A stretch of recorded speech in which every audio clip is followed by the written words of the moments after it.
அப்புறம் அனைவரும் மதுரைக்கு கிளம்ப தயாராக இருந்தனர். அப்ப ரோஸ் ஜாக்குக்கும் பேசிக் கொண்டிருந்தார்கள். நம்ம இப்போ மதுரைக்கு போக போறோம். அது மிகப்பெரிய ஊர். அங்கு என்ன மிக பிரபலமானது என்று ரோஸ் ஜாக்கிடம் கேட்டாள். அதற்கு ஜாக் மதுரையில் ஏராளமாக உள்ளது. உதாரணத்திற்கு மதுரை மல்லிப்பூ, மதுரை ஜிகர்தண்டா, மதுரை மீனாட்சி அம்மன் கோவில் என்று சொன்னான். அப்புறம் ஒரு பந்தயம் வைத்துக் கொள்ளலாமா என்று ஜாக் ரோஸிடம் கேட்டான். ரோஸும் என்ன பந்தயம் சொல்லு பார்க்கலாம் என்று கூறினாள். மதுரைக்கு போனதும் நீ எனக்கு ஜிகர்தண்டா வாங்கித்தா, நான் உனக்கு மதுரை மல்லிப்பூ அல்வா வாங்கி தரேன் என்று கூறினான். அதை கேட்டதும் ரோஸ் சிறிது வெட்கத்துடன் சரி என்று ஒத்துக்கொண்டாள். அப்புறம் மதுரைக்கு புறப்பட்டார்கள்.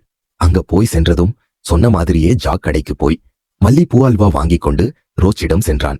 ரோஸும் சொன்ன மாதிரி ஜிகர்தண்டா வாங்கிக் கொண்டு வந்தாள்.